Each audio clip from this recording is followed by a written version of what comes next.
물론 지금 계엄 사태가 대단히 엄중한 상황이기는 합니다만 야당의 무리한 탄핵에 대한 비판도 있는 것도 사실이거든요. 결국 최재해 감사원장과 검찰 지휘부 3명에 대한 탄핵 소추안이 야당 단독으로 처리가 됐고요. 이 민주당이 원래는 이 계엄 사태 이후에 잠시 뒤로 밀어둔다고 했다가 이 입장을 바꾼 겁니다. 어떻게 보셨습니까? 글쎄, 윤석열 대통령의 비상계엄 선포 전혀 동의할 수 없고요. 예. 위헌적인 권한행사다 분명히 말씀드립니다.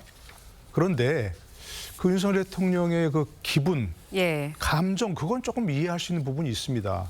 대통령으로서 최고의 국정 책임자인데 이렇게 수많은 사람들을 탄핵해버리고 국정 정부가 일정한 부분 마비되고, 물론 권한 대행이 있다고 하지만 그럴 바에는 무슨 장을 왜 둡니까? 이렇게 권한행사가 돼서 아무 문제가 없다 하면 그런 것들, 이거 정말 폭거라고밖에 볼 수 없는 거죠. 폭력적 권한행사라고 생각합니다. 탄핵을 지금 20명 이상 발의한 이런 그 사례가 도대체 헌정사에 있었습니까?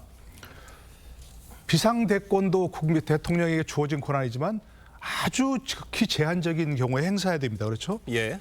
탄핵도 그와 비슷하진 않지만 어쨌든 굉장히 엄중한 권한 행사입니다. 그런데 이것처럼 막 헌칼 휘두르듯이 마구 휘두르는 그런 정권은 이거 비판받아 마땅하지 않습니까? 그런 국회는. 그러니까 이것도 저는 이 정말 탄핵이 온이 되면서 이런 부분은 조금 보류할 줄 알았습니다. 민주당이. 왜냐하면 너무 지나치면 그것도 과유불급이거든요. 예. 그런데 이걸 그냥 강행해버렸습니다. 뭔가 이 다른 의도가 있는 것이라고밖에 볼 수 없는 것이고, 이것도 일종의 방탄이고 기본적으로 그리고 정치적 목적으로 하는 권한 폭력적 행사다, 이렇게밖에 볼 수 없는 거죠. 네, 감사원장 탄핵 헌정사상 처음 있는 일이거든요. 그렇다 보니까 일단은 계엄령 선포에 대해서 동의하는 국민들 별로 없겠지만 그래도 야당의 이런 탄핵 남발에 대해서 이것 또한 동의하는 국민들이 그렇게 많지는 않을 것 같거든요.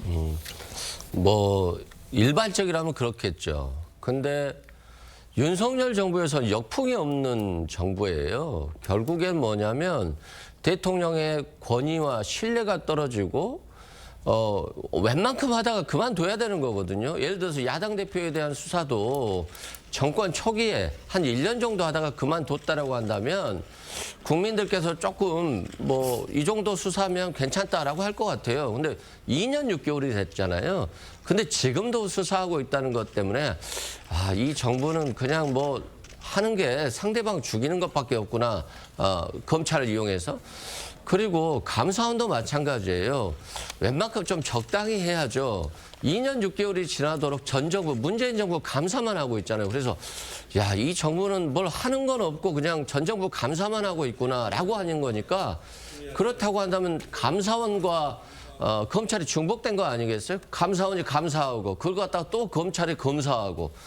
그렇기 때문에 지금 윤석열 정부 들어서 저는 검찰이 가장 불행한 조직이 됐다고 생각하고 검사가 가장 불쌍한 직역이 됐어요. 왜냐하면 국민들이 무시해버리잖아요. 대통령과 함께 도매급으로 넘어가 버린 것이기 때문에 저는 이제 검찰이 이제 대통령의 변호인, 야당만 수사하는 이 차별적 수사, 그럼으로써 본인들의 수사 결과가 모두 다 부정당하는 결과가 되기 때문에 지금이라도 이 대통령의 계엄 선포와 관련한 내란죄와 관련해서 이제 수사를 시작해야 돼요. 대통령을 손절하지 않으면 이제 다음 정부로 가면요, 검찰이란 조직 자체가 없어지고 공판부로 바뀔 수도 있거든요. 예. 그래서 검찰이나 감사원이 빨리 제자리로 돌아와야 된다. 그래서 국민의 신뢰를 회복하는 것이 자신의 조직의 권위를 다시 회복하는 길이다, 이렇게 말씀드립니다. 네, 지금 최재해 감사원장이 직무가 정지가 됐고요. 조은석 감사위원이 대행을 맡게 되는 건데 지금 이분이 문재인 정부 때 임명된 분입니다. 그렇다 보니까 여권에서는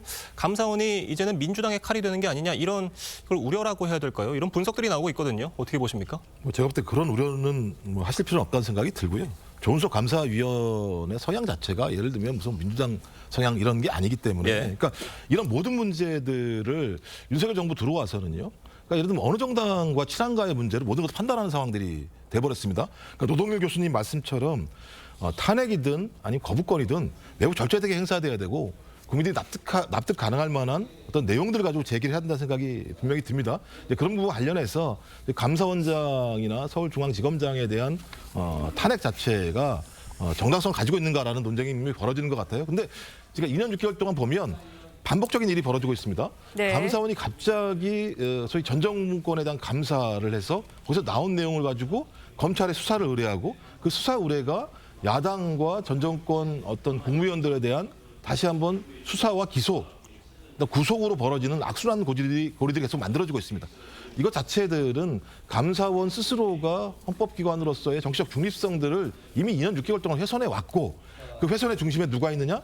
감사원장이 있다고 볼 수밖에 없기 때문에 감사원이 제자리로 돌아가기 위해서는 이 부분에 대해서 헌재 따져 묻는 것이 중요하다고 민주당은 판단한 것 같아요. 그리고 그 이후로도 마찬가지입니다만 예. 뭐 조은석 감사위원에 대한 얘기가 있습니다만 저는 지금 상황에서 민주당이요 한 발이라도 잘못 디디면 저는 이 상황에서 국민들한테 엄청난 비판을 받을 거라는 생각이 들기 때문에 그 이전에 현 정부가 감사원을 자기가 정치적으로 활용했다라고 하는 의구심 때문에 이런 일을 했는데 민주당이 이걸 또 활용한다?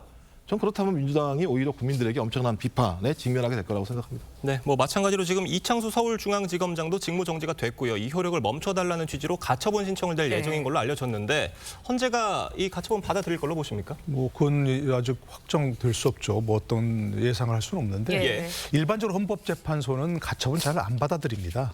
법원의 경우에는 가처분 신청 받아들인 경우가 많이 있는데 예. 그래서 예상할 수 없는 부분이고 이 중앙지검장, 거기다 4차장, 또 반부패 2부장까지 한꺼번에 얘기한 것은 정말 문제가 있다고밖에 볼 수 없는 것이 검찰 수사가 가처분, 좀 불기소 처분이 마음에 안 든다는 거 아닙니까?